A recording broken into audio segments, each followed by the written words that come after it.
This documentary follows the life of Shanann Watts, Chris Watts, and their two children, Cece and Bella. Um, and it starts out, and I guess there's some spoilers in all of it, but it starts out that Shanann, Cece, and Bella are missing and the search for them. Then it kind of details some of their life leading up to them going missing. And then we get into some spoilers as to what happened to them. Yeah, this was such a disturbing documentary. I wasn't expecting the end to happen like it did. I feel like we don't normally get closure. Like that's what Mhm. happened type We of get things in kind of an documentaries. idea Yeah, sometimes. that's what shocked me about this documentary is I wasn't expecting to get the for sure. Like it's always kind of gray, but this was very black and white. And usually in these types of documentaries, you definitely don't get to see the punishment. It's always, alleged. You don't get to see the end result of everything going through. And I think that's the hard part for me in some of them is not knowing, did they get the punishment they deserved for what Yeah. they did? It's kind of like the Making a Murderer with Stephen Avery and that poor kid that's locked up. Yeah, yeah. You just don't know that what you think should have happened. Yeah.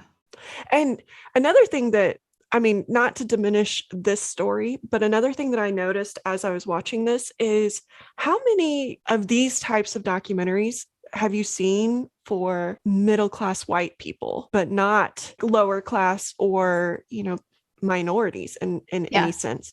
The last one that I think I've seen was Vanessa Guillen, Mm-hmm. Fort Hood. Yeah.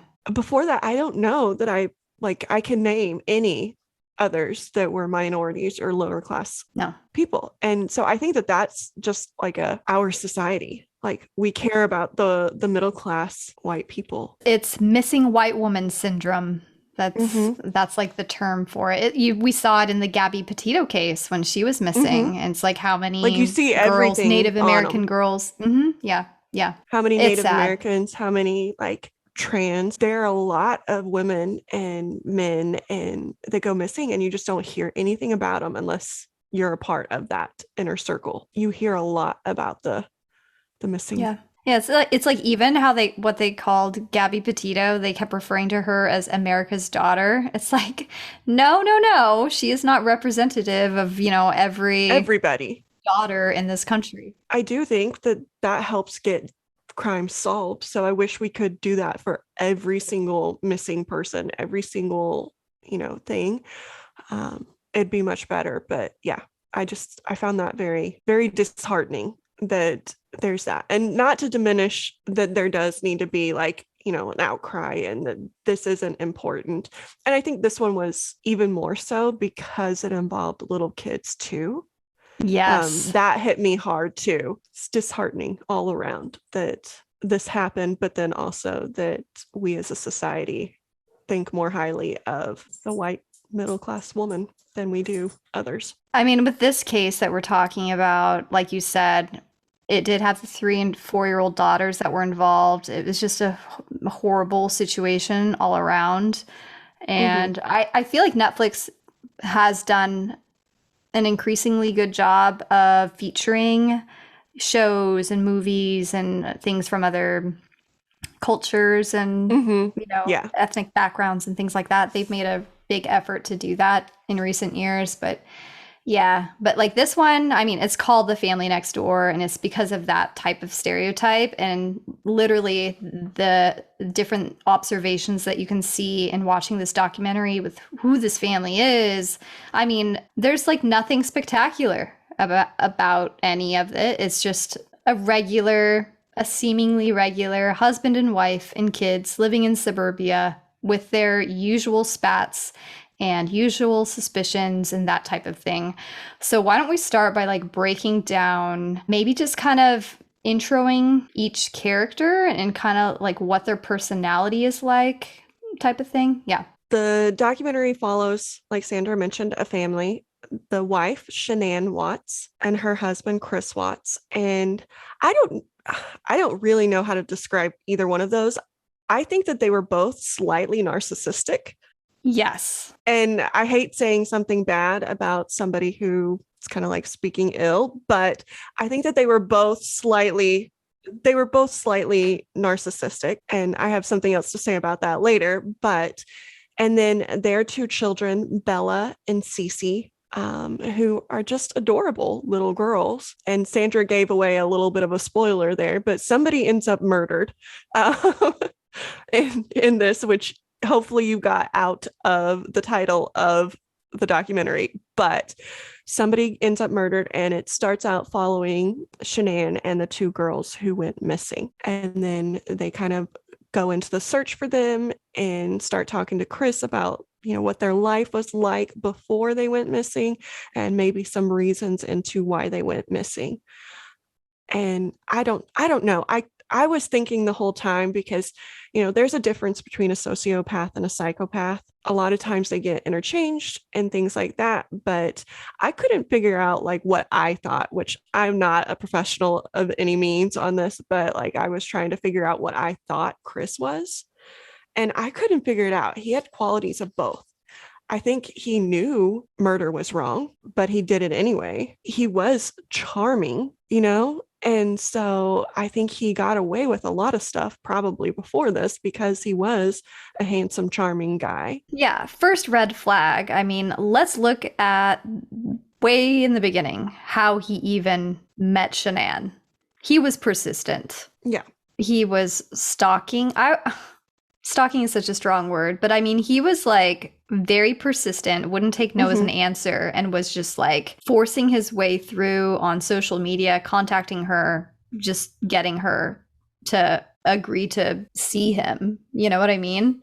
And she had just gone through another terrible relationship that she said, in her words, literally took everything from her, like out of her. And so she was in a place, like a mental state, very vulnerable, recovering from a hard thing like that, and picking herself back up, working her ass off to get that house, which that's, maybe you can clarify some things for me in that show, because it shows her working her ass off for, Thrive or whatever this company was. And she makes enough to like build her own house. But in the documentary, like the house where she goes missing with the girls, it's like a different house and it's owned by her parents or something. No, so the house that she built, I think, was in South Carolina, where she used to live, but they had recently, like within a year or so, moved to Denver, Colorado. So they lived in Denver when they went missing, but her parents didn't own the house, which is why the police could not go in without Chris's permission, because they had to have the permission of the home owner. And so that's the reason they could not go in the house without him saying, yeah, you can come on in, let's look for him. Yeah. Even though her mom was on the phone and gave the friend permission to go in her house, but the police had to legally be invited in by the home owner, or anything that they got from the scene would be inadmissible in court. I felt like right from the get-go, I mean, Shanann had such a strong network of close friends around her that the minute, the hour that something was wrong, like, oh, she should have reported back from this doctor appointment by now. Like, they were so in tune with her schedule and like everything that she was going through that they didn't miss a beat. They started calling the cops, figuring that shit out like ASAP. I feel like that's kind of me and you, because like that time where you didn't answer me for a little while, I'm like, should I send the cops, Sandra? Like, are you okay? What's going on? Yeah, she had at least a couple really, really close friends that knew, and they weren't just like her life was. Yeah, and they weren't just like shitting all over. What was his name? Chris. They weren't just shitting all over him. Like, they were trying to give him the benefit of the doubt. Like, oh, well, have you talked to him? Before they started just like, okay, whatever, So let's get into spoilers. He's an asshole. Yes, he's a fucking asshole, and he should burn in hell. Yeah. That's the official Story Darlings take on Chris Watts. Yep, thank you. That is all. No, the minute they said he worked on an oil rig, I was like, that motherfucker. I knew it was gonna come around to the damn oil rig. See, and the thing that I like kept catching myself doing, because not to speak ill of Shanann, but like she didn't seem like the best person to be in a relationship with. She seemed slightly like, I don't want to say needy, but like there were some times when I'm like, okay, yeah, I'd probably do that. But I'd also know that that like would irritate the other person. Like there was a point where she's like, yeah, and he's going to clean up the dishes or whatever. And there were some times where what she was saying, what she was doing, I'm like, that's probably not like the healthiest thing in the world. But I might have had a little bit of sympathy for him going through a divorce. Yeah. Because it seemed like there for a minute, he was afraid that he would lose custody of the kids and not be able to see them. And so the American justice system does side with women like 90% of the time. And so I could see that if you were going through a divorce, I could feel slight sympathy for him. Okay. He doesn't necessarily need to lose the kids because he doesn't love his wife anymore. Fine. But that's not what this turned into. And so he lost like every shred of my sympathy completely when that's not what this turned into. Like, I don't know. I just don't understand people. If you don't want to be married anymore, don't be. It's a freaking piece of paper. Like, move on, relationship over, Exactly. get a divorce, whatever. Like, yeah, just end the marriage. Like, I don't get people who murder their spouse. Like, there's a different way out of this. And we're not even talking about the other side of this story, but just him and Shanann. Like, if you wanted out, get out. Yeah. They they definitely, both of them had red flags like from the Mm-hmm. beginning, and you saw Shanann's kind of obsession with having to document everything on her phone. Like Everything. she everything. And he even makes a sideways comment like, that phone was her lifeline. And he kind of said Mm-hmm. it like under his breath, like he was very resentful about that. So they had been, what, 8 years or something. I don't know if that's how long their marriage was or how long they'd been together total, but like they had been together several years. You could tell that, I mean, things can get stale after several years, but like she had no business jumping into a relationship that serious with him simply because the way she interacted with Chris, she was not healed from everything she experienced before. It made her, I think it helped make her needier. Like she was Yeah, very clingier. suspicious and clingier and constantly like seeking um that affirmation and stuff from him constantly. Yeah. And to her defense there, like there was a real reason why she should have Yes. been Trust your gut, ladies. suspicious. So to her defense, like maybe she was being clingier. We only have what was in the documentary. We don't have the full story. We don't have the full picture of everything that happened in their relationship. Maybe that was a clingy side because she felt like something was going down. And so she needed to be clingier to figure out what was going on for sure. So I'm trying to give her the benefit of the doubt too, but there were certain times when I'm like, while I might do that, so I'm not calling her out completely, it's still not the healthiest of things Yeah. to be in a relationship with. And she, to your point, she was also just got diagnosed with lupus and trying to get over Mm-hmm. the medical side of her health issues at the time. So she had a double whammy of just getting out of a relationship and a serious medical condition. Yeah, which I mean, the medical condition, she already had this horrible car accident, where they mentioned Mm-hmm. she had a scar on her head. Like, okay, so head damage, like, who knows what kind of And she had a impact. history of passing out because of it. Yeah. So it's just a combination of things there. And then him, I mean, like I said, from the get-go, he just forced his way into her life. Like when he met her, she was like recovering from the other relationship. She looked like physically, she was attractive. She looked really good. She was working hard and making something of her life. And he was kind of like this frumpy guy that just, he was like night and day, like his physique from when we see him Mm-hmm. toward the end, like toward the end of the documentary. I mean, he's just like working out constantly. The guy's like ripped his like sculpted muscles. Just yeah. But when we meet him, like their wedding day, he's just like, just a regular guy with Slightly overweight. So yeah, 245, I think that's how much he said he weighed or something. Yeah. But you have these two people coming together, and it's hard for me to say this, but it's like sometimes when you get two people in a relationship, like crazy shit can happen. And it's like I've seen this with my sister in the types of relationships. There's some people that bring out a part of you that you didn't know existed or that you don't want to be a part of you. Like there are some people that just kind of have that reaction with you. And I think that was the case with them, with whatever his family upbringing and his relationship experiences, and then her experiences and her family. Like, who knows how all that stuff, and once they got together, how it all just kind of unraveled. Like, it was just a disaster. And you brought up his family, and dear Lord, I wanted to punch his family in the face so much. Like, so much. Because, like, it started out at their wedding. Like, his family refused to go because they didn't like her, like, didn't think she was good enough for him. And, like, dude, if your son picked her, then sit your ass down. You Yeah, have no support opinion in him. this. Yeah, yeah. Yeah. But then the dad and the interrogation room, like, you can tell me, you can tell me. I got And as chills. far as like those texts that had just been sent about his mom and their daughter, and basically the mom brought in things, their daughter had a severe nut allergy, and their mom was, I don't know if she was going to feed the kid this or if like she wasn't. That's still kind of like an iffy subject in my mind.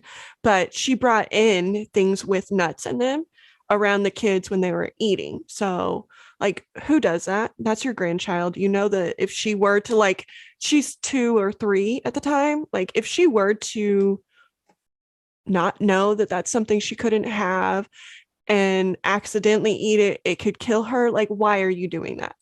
Like, that's just ridiculously dumb. So stop it. Yep. And then to like act like that was Shanann's fault for being pissed. Like, sorry, no. Any mother who cares at all about their kid is going to care that you put them in danger. Yeah, she had every right to be Okay. pissed off and confront them She about had it. every right to be pissed. And then the dad's like, oh, she's just blowing it out of. So, like, whatever. Lost all faith in that dad. But anyway, so back to the interrogation.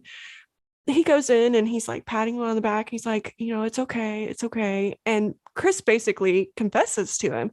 And the dad's like, okay. He doesn't Like, bat an eye. seriously?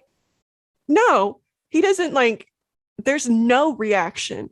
We get to the like sentencing phase of the trial, and his mom is like, I don't understand what happened, but we still love you and blah blah blah. And I'm like, okay, I get it. Like, I do, I get it. You love That's your your child, you'll baby that support no them. one's good enough for in her Yeah, mind. but like, seriously, everybody's good enough for this asshole. But anyway, but those were your grandbabies too. Like, but obviously she didn't give a shit about her grandbabies because she was about to like kill one of them because she wanted to act like she knew better than everybody else. So I wanted to punch them so much throughout this. I'm like, you Yeah. are worthless pieces of trash, and no wonder he came out of you. Yeah, I wrote down the parents like in my notes just because I can't imagine growing up in a household with people like them. And it just seemed like a very, very unhealthy relationship. And I don't know, maybe they do have some kind of personality problem because that's not normal. Like how they're reacting to anything. Like they just refuse to face reality.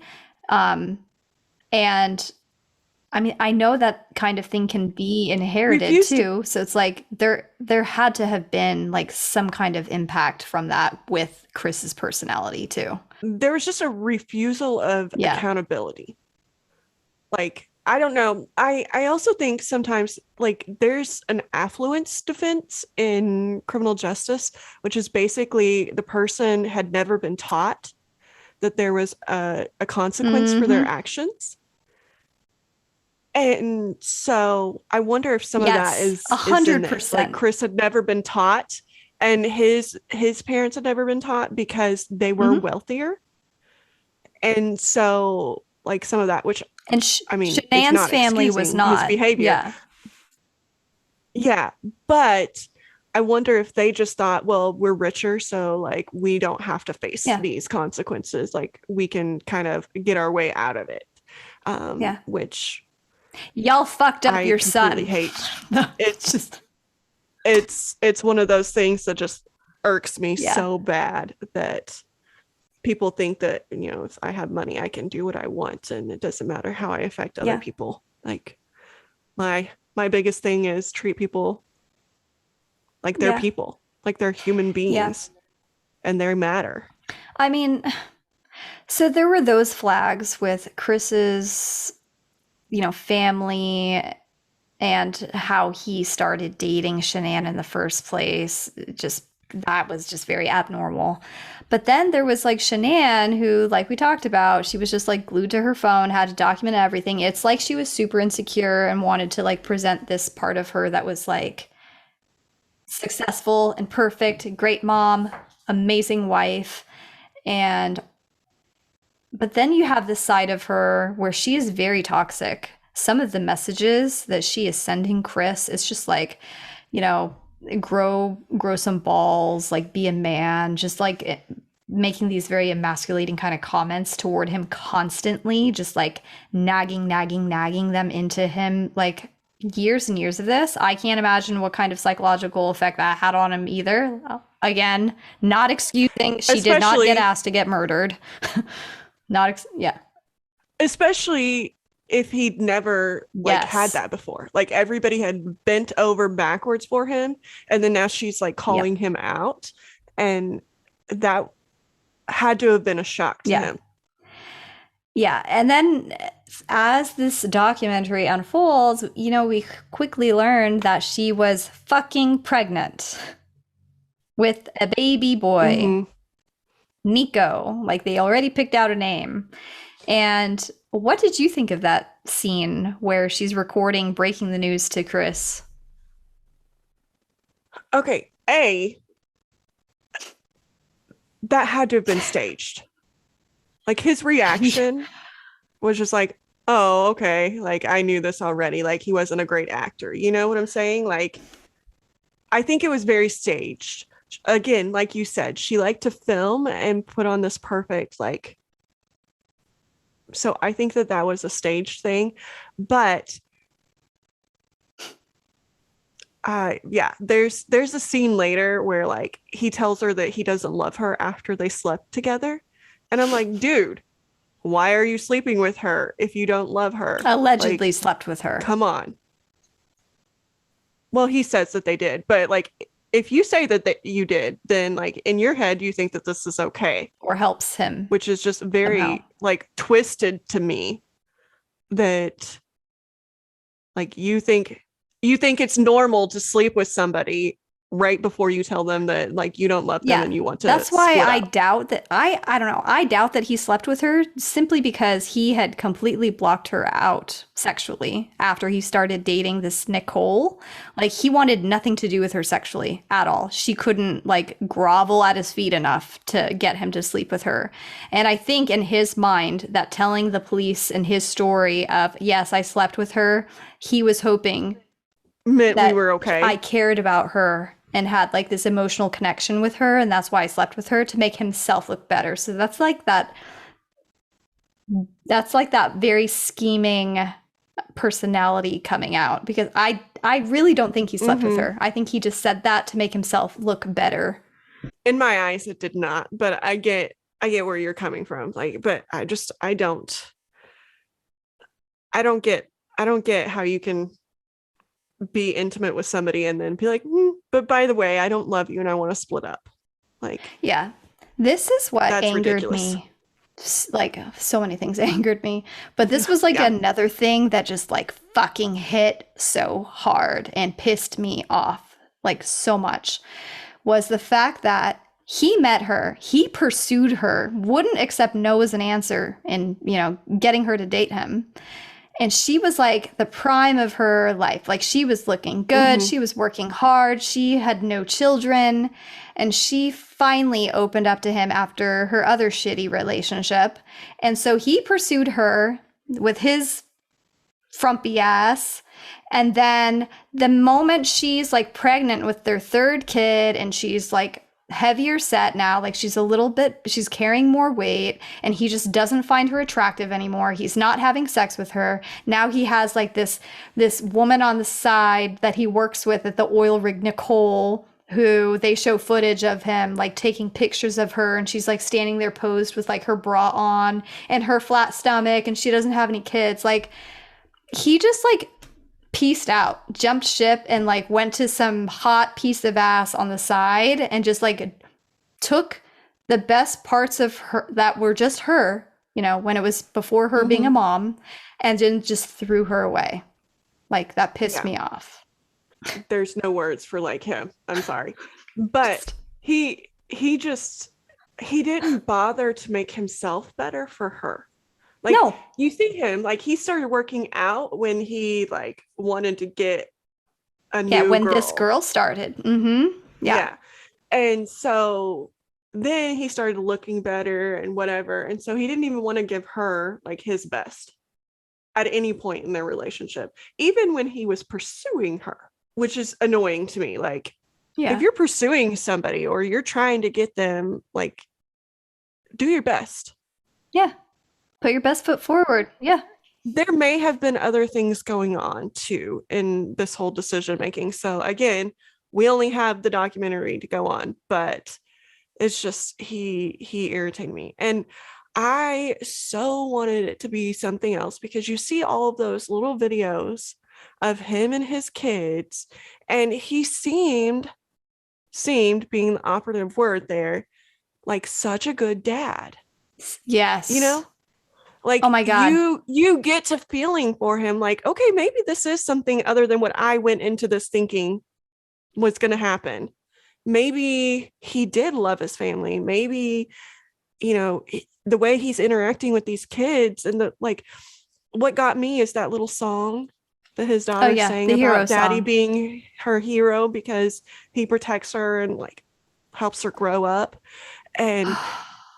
And so you just wanted it so bad to have not been him, because imagine what those little kids were thinking. That made me sick. Like, that made me sick. This is the person that is supposed to be protecting them. And so spoilers here, he killed all of them. He admitted to it and all of that. But that's bad enough. But what got me is he put their mother's body in the truck with them, like in the floorboard where they were sitting. He put their mother's body after he killed her. And when they asked his mommy, okay, he's like, yeah, she will be, or something similar. Yeah, she's fine. And that was it. And he made a comment about like, I took notes on this, but like they went to sleep and then were like holding each other. And I'm like, dude, they were probably afraid. They probably knew their mommy wasn't okay. And they probably had a sense of what was going to come. And they were trying to protect each other. And you're just sitting here, the person who is supposed to protect them the most. For some reason, you wanted to get rid of your entire family so that you could live your life how you wanted to live your life. Yeah, I wanted to vomit at how he killed Bella and Cece. I mean, didn't he toss their like blankies over their head and just shove them in? Like he couldn't even bring himself to like touch them, like kill them with his own hands. He had to like let them hide suffer. Their face and shove them into an oil tank. Yeah, he let them, the poor little babies, suffer. And again, not saying that Shanann deserved it either, but I think it takes a special kind of a sicko to kill your own goddamn kids, or any kid for that matter. Like, especially your kid though, because they think you are there to protect them, and you are there to protect them. Yeah. And so it's a special kind of sicko to kill them. It's a special kind of sicko to kill your spouse too, but in my head, that's a different kind of a, like, your spouse doesn't look to you for any kind of a protection besides just kids are helpless. Kids are so small. Yeah. They can't protect they can't themselves. protect themselves, whereas a spouse, likely can. You They can make fight. choices to Yeah. protect themselves. But like this kid thought that he was going to protect them, so they didn't fight. He was their hero, their person that protected them.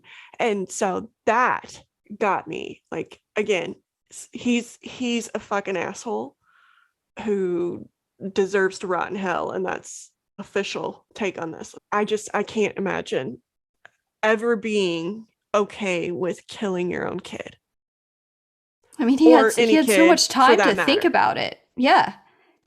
He just had so much time to think this He had over. so much time to not.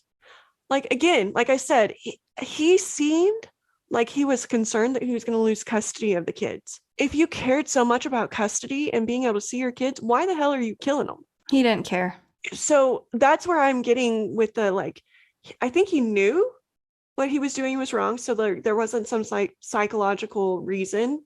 Like, he didn't have schizophrenia where he didn't know what was going on. So I think it was just he didn't care.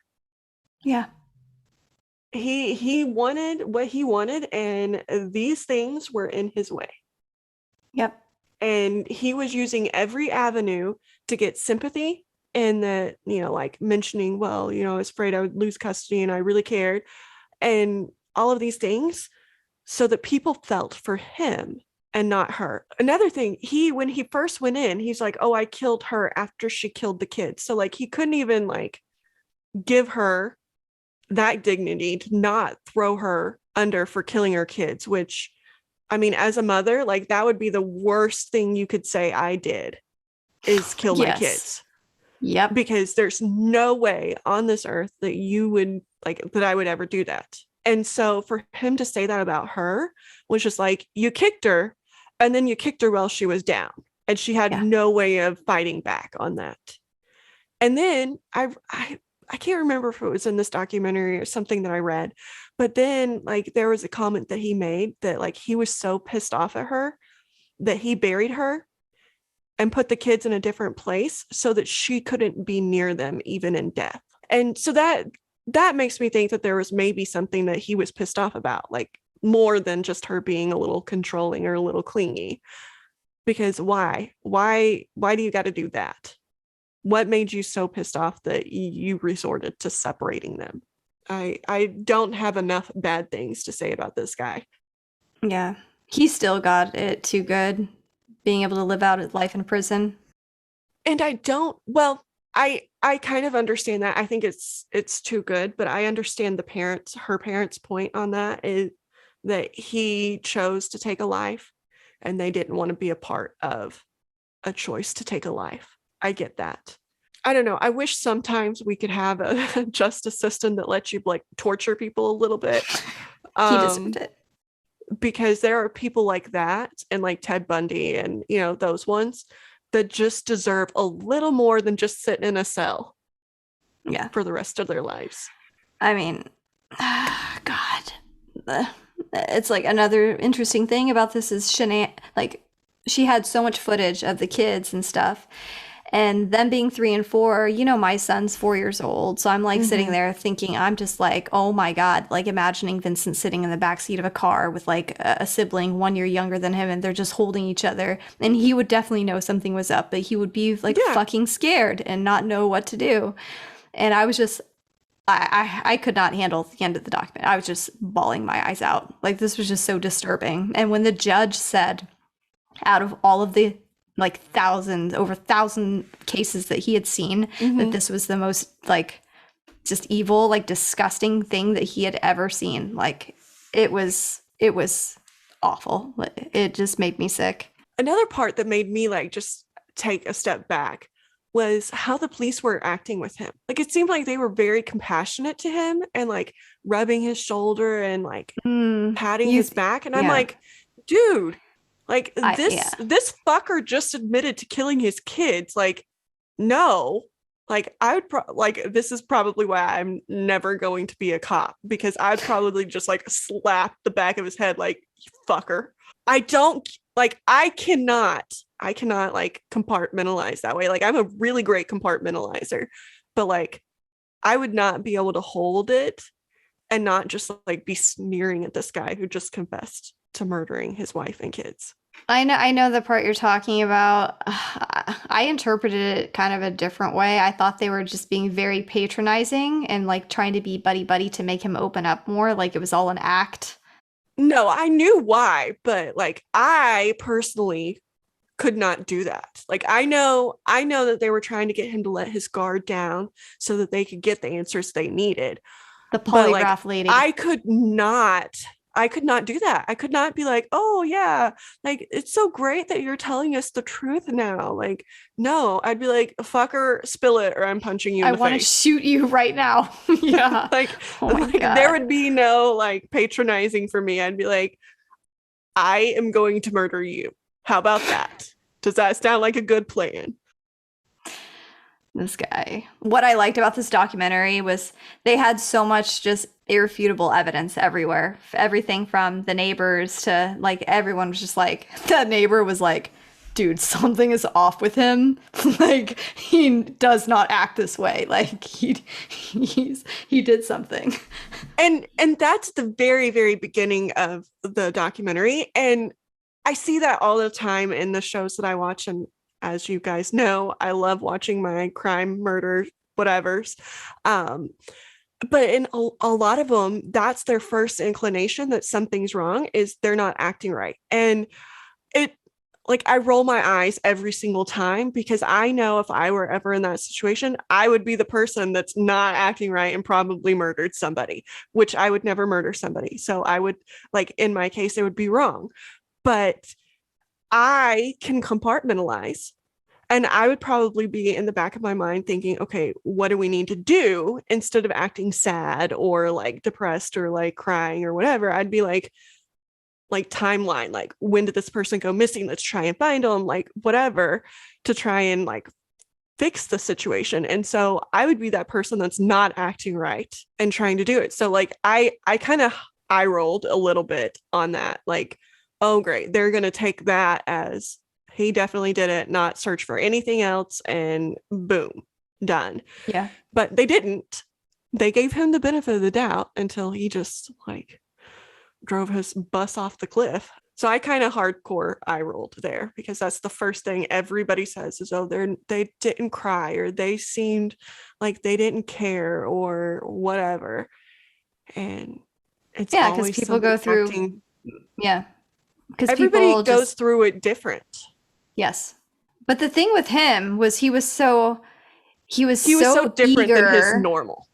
Yes, but he was like eager. And it wasn't eager to find his wife, eager to find his children, his language of I hope they come back. He was eager to carry on with his life with Nicole. Mm-hmm. Like Yeah, they were dead to him literally in his mind. He was He just wanted already to move focused on. on his ego and his life with Nicole.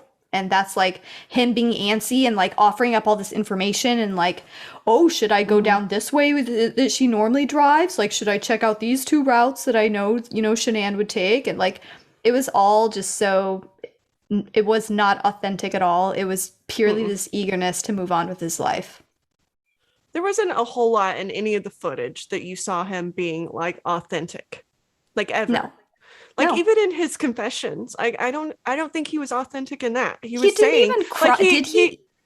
no, like he was saying like I hope that they believe me. I hope that they don't think I'm a bad person. Like dude, you just fucking murdered your family. Yes, they think you're a bad person. Like I don't get what you think that they can think otherwise. Yeah, he's sitting in court and they're recounting all this, and the judge is saying this stuff to him, and he's not even shedding a tear. He's just sitting there. Like in his mind, he's happy because he gets to have his life. He still gets to live. Another thing that irritates me, and this is something that happens a lot with killers and criminals and whatnot, is the like groupie effect. Like I'm sure, and this was actually mentioned in the documentary too, because there were a whole bunch of people like just railing on Shanann, like she Yeah.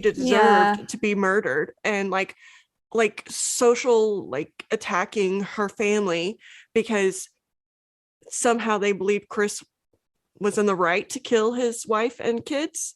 Like again, I can see like not see this, but I can understand a little bit more that take if he'd only killed his wife. But he fucking murdered two innocent little children, and somehow you're still trying to blame that all on Shanann being clingy. Like, no, that doesn't explain why he murdered the two little kids that weren't clingy, Yeah. that just loved their dad. Like, sorry, no, that like doesn't add up. But anyway, so they were like hounding her family about it. No, they were trying to, And they're what's just that? like little groupies because they thought he was cute. And like that happens so often. Like even like the Night Stalker in California, who is ugly as fuck, Richard Ramirez, had groupies in court wanting him to sleep with them and like writing him. And like, I don't understand. Like he's a fucking murderer. Like I don't understand the logic of groupies of serial killers. Yeah, with what was that case where the mother like killed her kids in the car? Casey, God, what was her name? You know what I'm talking about, right? Casey Anthony Casey Anthony. Yeah. I feel in like they were Florida. trying to treat Shanann like that, like it was that kind of case. Like she just didn't want to be a mom anymore and just wanted to off her kids. Okay, When that would be okay if she's the one who offed her kids. But he admitted to it. So like yeah, you can't make that I argument if wish, she didn't offer kids. yeah. I want to read up on more. I'm just like he's such an interesting head case. Just didn't have any remorse for anything, was purely just only caring about himself throughout all of it. And it's just like, what is that? Like what kind of personality is that? He did for a second. I saw maybe a little remorse when he was talking about when he killed Bella, I think it was.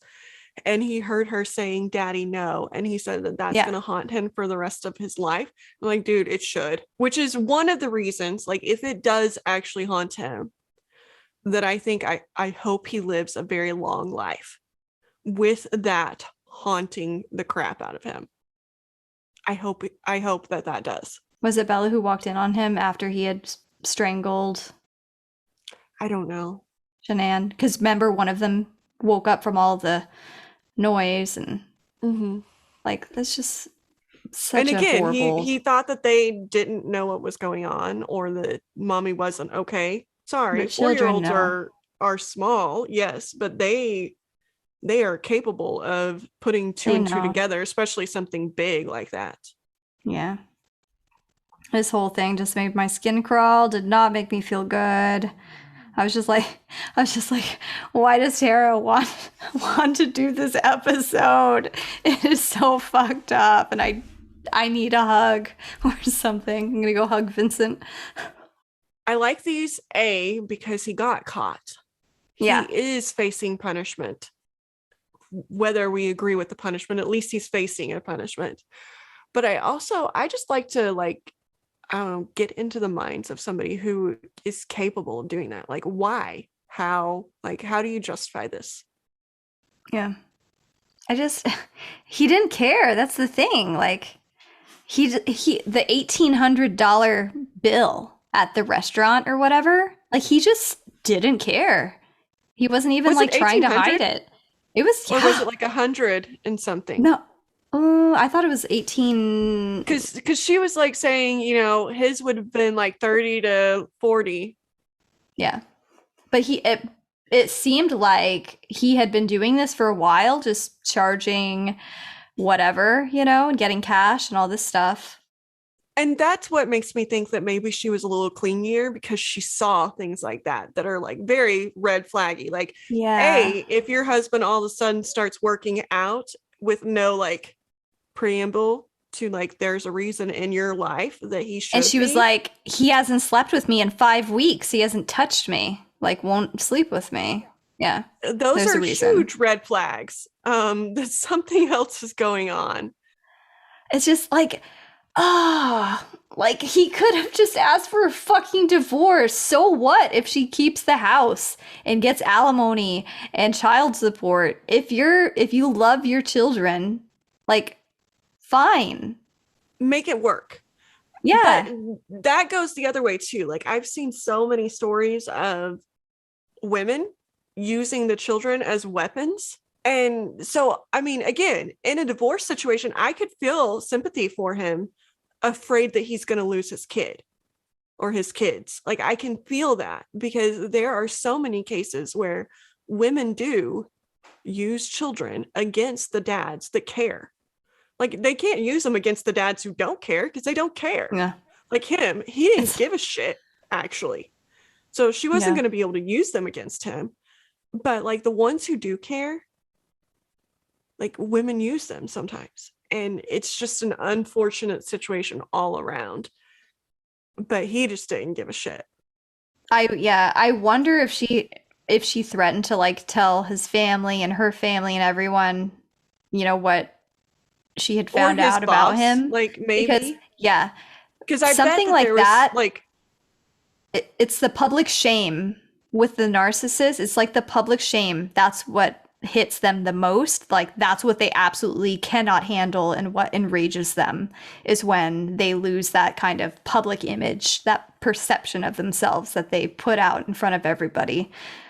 And so I wonder if like in their spat if something like that happened, but it's just I don't know. Like you'll never understand the why, but I agree with you. That's why I like this particular documentary, because it showed the closure on what happened. Yep. well, and it shows a situation that is unfortunately way too common and needs a lot more light on it. And again, I preface this episode with you see a lot of light on, middle class white women, but there are so many situations like this where, the woman either didn't see the red flags or there were no red flags.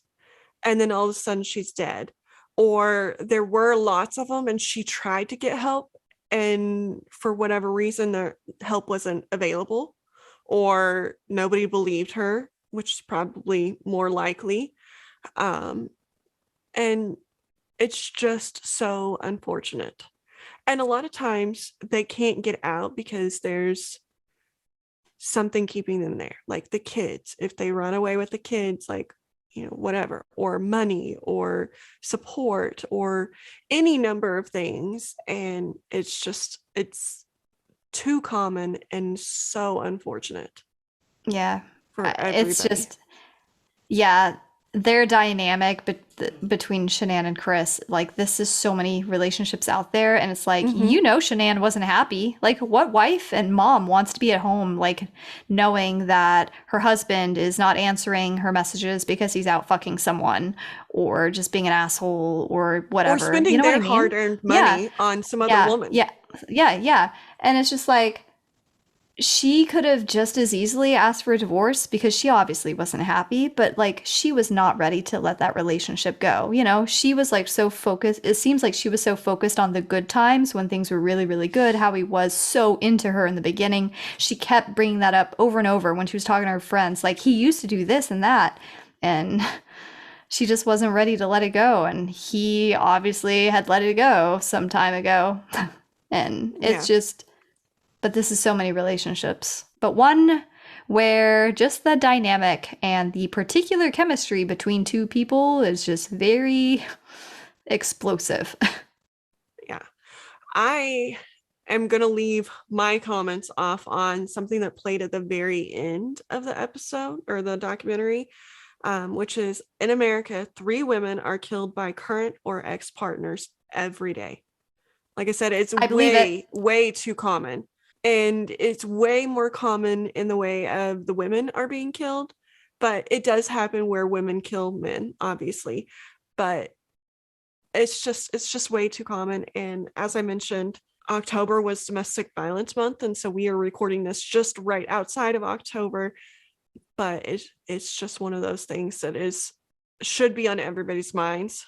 No, that's such an important stat to call out because So my work at the Sexual Assault Center, I mean, obviously Domestic Violence Awareness Month is big for us too at the center, but I was just 2 weeks ago having a conversation with a woman who's kind of like a mentor for me in the fundraising world, and she got into nonprofit and particularly like being a donor for domestic assault and sexual assault centers and stuff because her college roommate was murdered by her boyfriend.